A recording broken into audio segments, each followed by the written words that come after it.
Based off a recent report, the Miami Heat are far from done involved with trade talks. I'll break down the 3 new names involved with the Miami Heat on this episode of Heat Digest. Remember to subscribe to the channel, as 95% of you guys aren't currently subbed, and we are on the road to 1,000 subscribers over here at Heat Digest. It'd mean a lot to us if you showed that support. So let's get to it, and let's break down the newest trade updates for the Miami Heat. Now, just yesterday, Bleacher Report released an article that gave the top 3 names involved with each team in the NBA. Now, for the Miami Heat, we see these 3 names. Ayo Dosunmu, player for the Chicago Bulls, as well as Nasir Little for the Phoenix Suns, and finally Chris Boucher for the Toronto Raptors. Now, before we get into each individual player, this article goes on to break down how the Miami Heat went out and got Terry Rozier. They made a big splash. They went and got a huge offensive threat and offensive help for the Miami Heat in Terry Rozier from the Charlotte Hornets, and they only had to give up Kyle Lowry in that 1 pick in 2027. So now Miami's entire intentions have flip-flopped and changed from looking to make that big splash, going and get that big name in Terry Rozier, in order to now go and get defensive-minded players, role players more specifically, in order to really boost the second unit of this team and really be able to replace what we have at our starting unit when need be, and depending on the situation and the matchups, in order to really help on the defensive side of the ball. Now, these 3 players are good at the roles they do play now on their respective teams in the position of a role player. For Ayo Dosunmu, he's averaging 9 points, 2.5 rebounds, and 2 assists while shooting 48% from the field. He is 6'5" at the shooting guard position. He has great size and length for the position while being only 24 years of age. So if Miami were to go out and get Ayo Dosunmu, he would not only be a good player due to the fact that we wouldn't be asking a lot from him. He'd be on a better team than he currently is on in Chicago, and he would be coming off the bench, being able to really just, you don't have to look to score. We're just asking you to really step up, accept the challenge on the defensive side of the ball, and defend the 2 or 3 on the other side of the basketball with your good size and length at the shooting guard position. The next name is Nasir Little. He's playing for the Phoenix Suns, another very, very young and athletic player. 23 years old, playing for the Phoenix Suns. He's averaging 4.5 points per game, 2 rebounds, and half an assist while shooting 48%. He doesn't get a lot of playing time over in Phoenix due to the fact that they do have Kevin Durant, Devin Booker, and Bradley Beal all on the starting lineup of that team. It just seems like a 2K team.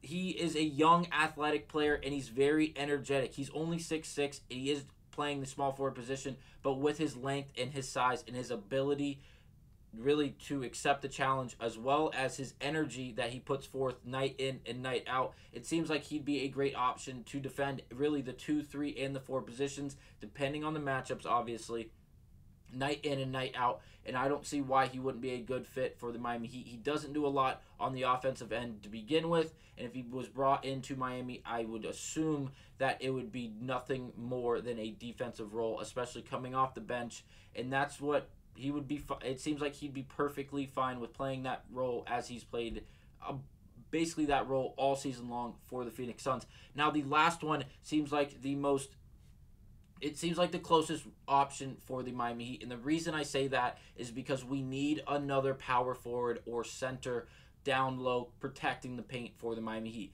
We have Bam Adebayo down there now, obviously, who's been lights out all year long, really playing more than, or doing more than we even expected, as 10 rebounds a game is just, it's a walk in the park for him game in and game out. The offensive struggles as of late have been real for Bam Adebayo, as they've been real for the Miami Heat as of late for the last 7 games.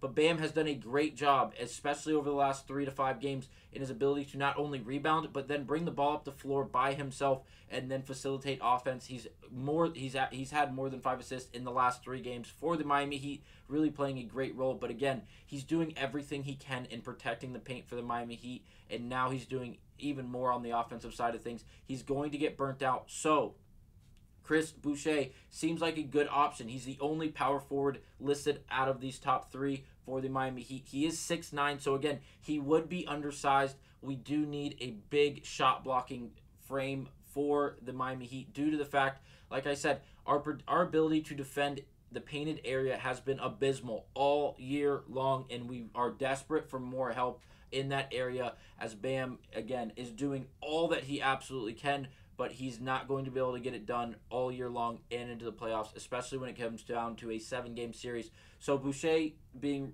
connected to the Miami Heat is interesting, as he's averaging 6 points, 4 rebounds, half an assist, while shooting 47%. He is not as young as the first two options. He is 31 years old. He's been in the league for 6 years, which is nice because he does have the experience.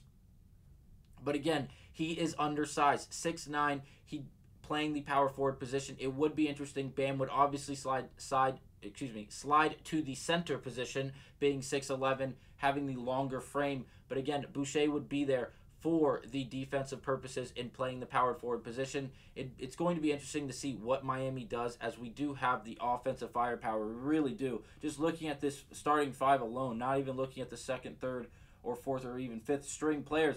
Terry Rozier, Hero, Jimmy Butler, Hayward, Highsmith, and Bam Adebayo shaping out the starting five.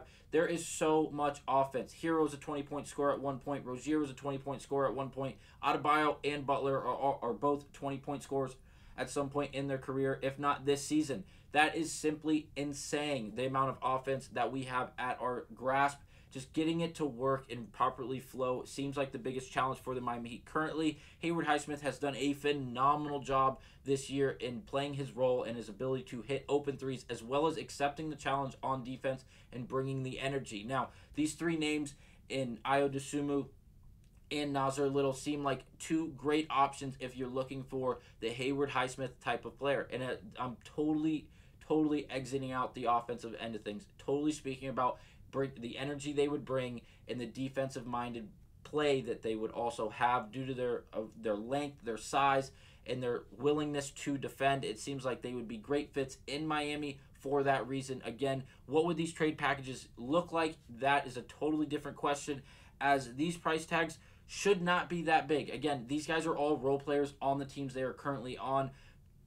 Phoenix being the best team out of the three teams here, and they're not even that great. Yes, they did just beat the crap out of us just last night on Monday, January 29th. But again, none of these teams are making runs at the championship as of now. It seems like Phoenix has the ability to, but until they get things all figured out, it doesn't seem like they're championship contenders. Again, the Raptors obviously not making a push at the title, and neither are the Chicago Bulls. So these players playing on bad teams now could come to a better team in Miami and really present themselves and just produce in the way that they could. And forget the offense. Just play good defense, and you will be rewarded, and you will be praised in Miami, as we desperately need the help, as we have so much talent on offense, but the defensive side of things are extremely lacking. So let me know what you guys think about these three options. Would you make any of these trades if you were a part of the Miami Heat?